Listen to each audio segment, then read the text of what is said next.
Last weekend, I talked about pack Bayesian learning, but now this time I will talk about the application of that. And in lecture 9, I will talk about this article, and the rest of the articles, these classic articles, I will talk about them on lecture 8. So in my planet Saturn, instead of convolutions, we use wavelet scattering. And I know that in planet Earth, people use convolutional neural networks. And also, I want to say that the importance of flat minima, because if you change the hypothesis, the complexity, you can change it by changing the number of neurons of your neural networks. Then in some cases, in some space, in some hypotheses, we have flat minima. It means that it has a good generalization. And it is flat. It is not very sensitive to a little perturbation in the architecture of your neural network. And in classical machine learning, we always we are inspired by classical statistics. That's why you use some kind of regularization. So this is a kind of naive regularization, and here we have the empirical risk. And H is our hypothesis in the space of hypotheses. And because we have lots of H, so if you pick one of them, this is the empirical risk. And in lecture 9, I will talk about PAC a little more in details, and then I will talk about PAC Bayes and prove the Macalister theorem in 5 slides. So the risk bound, it depends on your theory, because there is a race to tight the PAC Bayes bounds. And so the probability that risk is bounded is greater than, for example, 95% if delta is 5%. And so the goal is to find a predictor that minimizes the bound. And a good application of PAC Bayes is done by a couple of articles of this great researcher in India, Benjamin, a very great researcher, amazing researcher. So dichotomize and generalize PAC Bayesian. He used it for binary activated deep neural networks that you're familiar with. So at each time we have weight, and the activation is just a sign, and it can be multi-layer. And so here is the empirical loss, and here is the true loss. But before explaining that, let's just work on a simpler question, simpler problem, which is linear classifiers. So in computer science, like to approximate things, and I have a playlist about approximation algorithm. For example, if they see this, they say, okay, we can approximate the risk of this Bayes risk, majority vote classifier.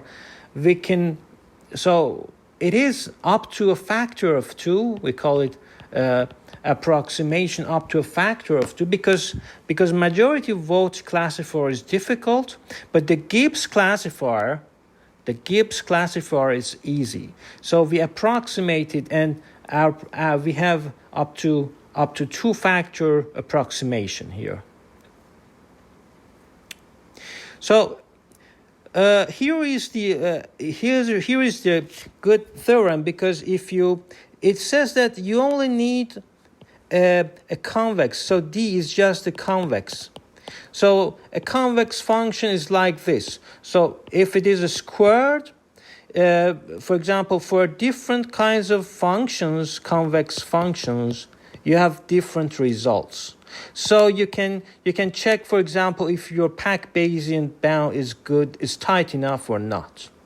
And for example, once you put this convex function and you get this result, the other time, for example, Catoni likes to put a linear convex function, and here is the bound, which is tighter. Although if it is tight, sometimes, so it's a trade-off. I will explain that it's a trade-off between your generalization, and because you don't want to go underfit. Overfitting is bad, but underfit is also bad.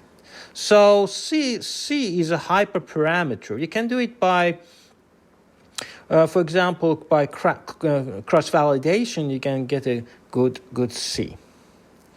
And so we have different results.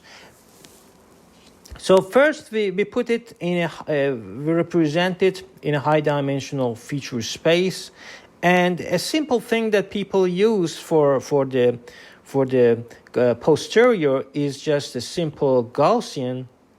And I mean, one of the motivation is that because the KL divergence becomes this is very easy. And so here is our bounds. So we need to calculate the KL. We need to calculate two things. I'm going back.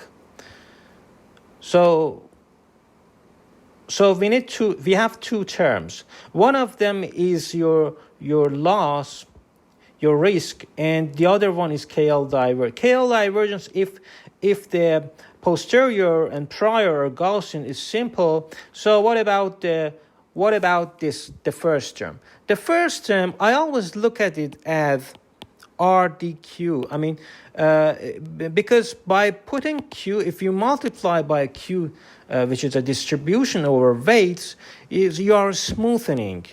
So I always look at it as a smoothing operator. So we are smoothing, and the result of that, if you write it on a paper, it becomes this, and this is phi is error function. And error function, error function is smooth, but it is not this sharp. It is not sharp. So one of the good thing about this error function, the blue one that is smooth, is that you can use it for back propagation. So there is no discontinuity, and you can do your back propagation. And so the KL divergence is easy, and this one becomes the error function, and it looks like the SVM. So it becomes familiar. So you see, it's like generalization. It's a way to algorithmically create great regularizers. And I talked about this. This is the KL divergence is easy, and this is the error function term. And for binary activated networks, they use this, and the first time it becomes error function. The first time, which is related to risk, empirical risk, it becomes easy. So the first part becomes error function is smooth. The second part, I said, it's very easy because we have used the Gaussian prior and posterior. And for one hidden layer, we use we can calculate this. Of course, we have, for example, d number of neurons, so it's not just one weight. You have lots of weights. Your neural networks has lots of weights. So for all of them, you need to so for any of them, you have a normal distribution, and we use this technique, which we use it in, for example, in variational inference to approximate the true distribution. And case of one hidden layer, the solutions. And here because you have lots of ways, so the complexity increases. That's why they use a trick to map it to a tree architecture, and you can generalize it to L layers, because you can do it. For example, this is the KL divergence for one of them, but you do it for L layers, WK for layer K. And then now about the Carolina paper, that she has written a good thesis in Cambridge University. And so, when they use non-vacuous generalization, because we are in the world of high dimensions, and even if you add lots of data, you still need data. So neural networks are very data hungry. And because in high dimensional space, for example, D is very high. When D is very high, you need lots of data. You cannot capture the space. So you have this problem. So most of the time, your generalization error is greater than 1. And that's why we call it is non-vacuous generalization. So the goal is to tighten the bounds. And flat minima is very important, because we don't want to be sensitive to just perturbation in the hypothesis space. And here we have the Catoni theorem. And here I want to introduce 3 great books and 3 great researchers. She has written a very good thesis, and she has worked on several things that I will explain on lecture 8. And Benjamin has very good articles about both the theory and application of Pack Bayesian. For example, in one article, he applies it to L-layer neural networks. In the other paper, he used, for example, a primer to Pack Bayesian, a very good article. He explains it, the classical roots of that, and so the history of Pack Bayesian, and then some advanced bounds. So as I said, I will explain this in lecture 8 or 9. And the thing that I really enjoyed about Pack Bayesian, and it is very important, is that the research on tightening the bounds of Pack Bayesian is still open. Because there are many variables that you can use. Of course, the Gibbs distribution is just the optimal solution for the Q. The Q is the posterior, and Q star, which is found to be the optimal posterior distribution. We know that it's the Gibbs distribution, and we use variational inference to approximate it, because the denominator, as usual, denominator is intractable, so we need a way to approximate it. So you understanding that the solution is Gibbs distribution opens directions to relate variational inference to Pack Bayesian. And I remember that French guy, Bach, in India, wrote a paper about Pack Bayesian meets variational inference, something like this, that relates the research in machine learning in variational inference, especially stochastic variational inference, to the Pack Bayesian. So, and I will show you in lecture 8 the proof of McAllister, and I will show you that all of these things are somehow dual to each other, and it depends on you, on how you like to interpret that. So it depends. And so usually researchers use Gaussian distribution. As I said, the optimal distribution is the Gibbs distribution, and Catoni showed that if you fix your posterior distribution, optimal posterior distribution, which is the Gibbs distribution, you will have the optimal prior. Not optimal, I mean some prior, you get some prior. And so people noticed that working on prior, I mean, they created a theory called local priors. So first of all, if your prior is not because most of the time your prior does not represent the distribution of the data, so you have a very big shift when you move to posterior, and you have a bad generalization. And so the problem is always a trade-off between generalization and overfitting and underfitting, because you don't want to underfit too much, because sometimes, I mean, most of the times in Pack Bayesian, we are implicitly going on a way to underfit, and that is a problem as well.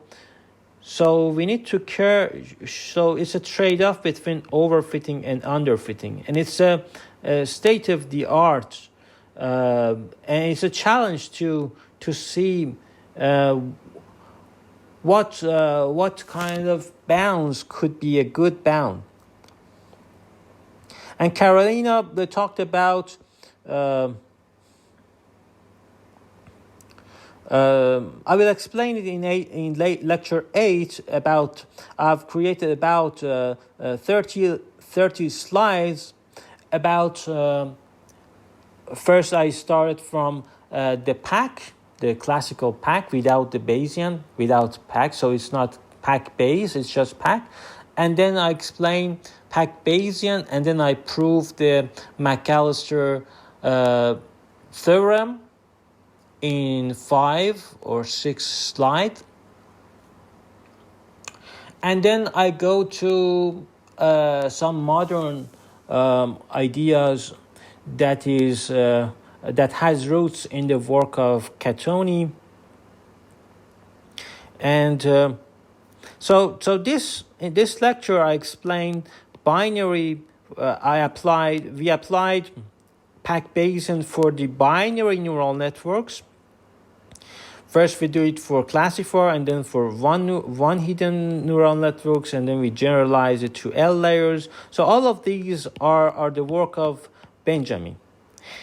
And finally, I explained the work of Carolina. Of course, this paper, if you want to know it, you should read her PhD thesis in Cambridge. And so it is just a compressed version of that PhD thesis.